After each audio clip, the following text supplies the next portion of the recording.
nous sommes au regret de constater que le gouvernement nigérian est en train de brûler un peu de la politesse au gouvernement béninois, qui est aussi un État souverain. Si hier nous avons agi en vertu des dispositions d'une organisation sous-régionale dans laquelle nous nous retrouvons, et qu'après, suite à l'évolution de la situation et au dégel, le gouvernement aussi a encore obtempéré aux décisions de cette même organisation en levant la mesure de fermeture des frontières, en ouvrant et même en envoyant des émissaires. 4 ministres du gouvernement ont été envoyés. Des émissaires ont été envoyés, mais niet. Et aujourd'hui, on voudrait bien que le pétrole brut soit chargé depuis ses mains sans que nous réagissions. C'est comme si on veut appeler tout le peuple béninois des cons ou des bêtes. Il faut qu'on en arrive à un moment à comprendre un peu la position du gouvernement qui ne fait que agir dans l'intégrité territoriale et pour le respect et la dignité de notre État souverain. Le Bénin et le Niger, à ma connaissance, font un seul peuple.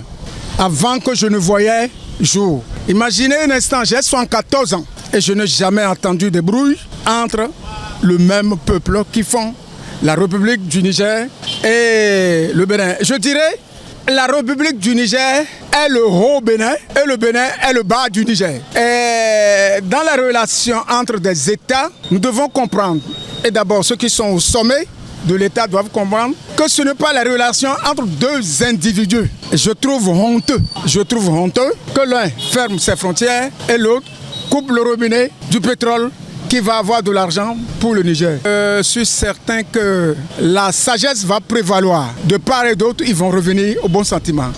Moi, je pense que cette décision, ça va pénaliser tous les pays. Ça va pénaliser. Vous voyez le pipeline, les emplois que ça a créé. Beaucoup de Béninois, bientôt, ils vont rentrer dans le chômage si la médiation n'a pas abouti. Et qui peut être médiateur?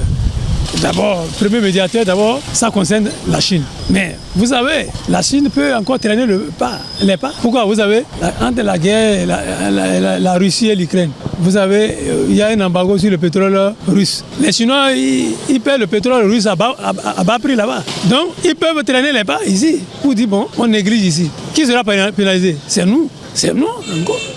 Les deux peuples. Et le Nigeria aussi est là. Vous savez, le président Buhari, l'ancien président Buhari, il avait négocié. On va vous dire, les peuples peuvent faire encore des dépenses supplémentaires. Les Chinois, ils sont capables, ils ont les moyens. Donc, cette décision du président Patrice Talon, c'est vrai que les Nigériens doivent ouvrir les frontières. Mais ils ne devaient pas prendre cette décision-là. C'est le chaos là-bas.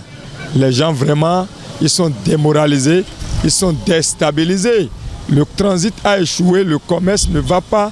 Les opérateurs économiques crient et tout ça mène au ralenti les activités. Le peuple maintenant à un niveau vraiment n'en peut plus.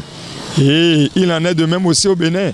Vous voyez un peu cette décision de rigueur, de fermeté a fait que nous avons notre quai, notre port qui ne fonctionne plus. Et nous nions le pouvoir, la force de ce port-là par rapport à notre économie. Aujourd'hui, nous voulons appeler tous les partis au dégel en ouvrant les voies de dialogue. Et en trouvant, s'il fallait un compromis, il faut que chaque parti lâche du reste et pour qu'on s'entende sur le minimum. Si on doit accepter que le pétrole brut soit chargé en destination de la Chine, il faudrait que la Chine aussi pèse lourd dans la balance et pour faire entendre raison aux deux parties qui sont et forment avec elle et les 3 nations impliquées dans ce projet éolique. Nous ne serons personne n'est heureux de la situation parce que ça crée de manque à gagner à tout le monde. Et quand 2 éléphants se battent, ce sont les zèbres qui en pâtissent.